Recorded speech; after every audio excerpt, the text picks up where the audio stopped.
as a leader, never expose your vulnerability. Never kang iinom sa harap ng mga empleyado mo. Never kang iinom sa harap ng mga kliyente mo. Vulnerability. Yan ang weak point mo. Diyan ka ma-harm, diyan ka ma-atake.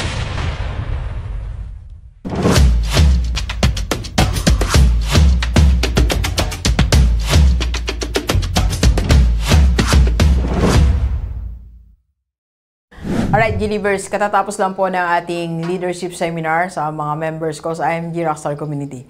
By the way, if you want to join my team, IMG Rockstar Community, para mas makapag-aral tayo on finances, how to increase your income, and of course, paano tayo makapag-invest, and how to have a community na susuporta sa mga pangarap mo.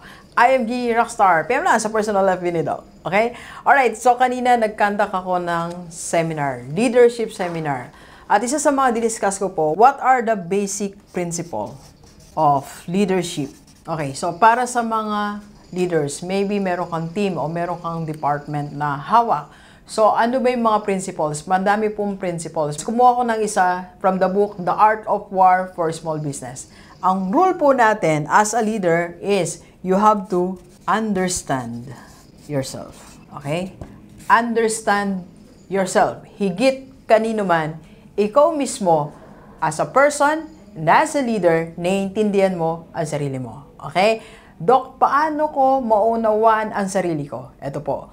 You should know your vulnerability.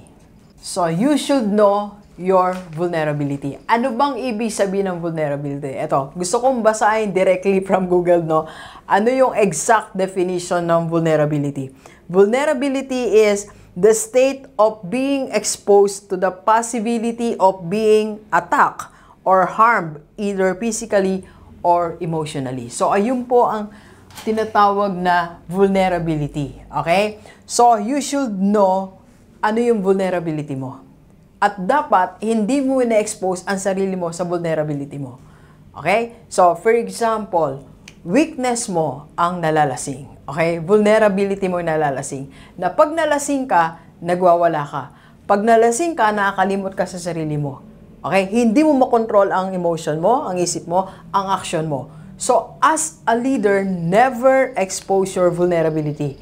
Never kang iinom sa harap ng mga empleyado mo. Never kang iinom sa harap ng mga kliyente mo. Vulnerability. Yan ang weak point mo. Diyan ka ma-harm, diyan ka ma-atake. So, dapat alam mo yon. You understand yourself when you know your vulnerability. Another example, alam mo sa sarili mo, hindi mo makontrol. Gastos ka ng gastos. Huwag kang humawak ng pera. So, as a leader, dapat alam mo what is your vulnerability. Okay? Alright, so sa lahat ng mga leaders, team leader, or department head, o may business mismo, we can help you on leadership program.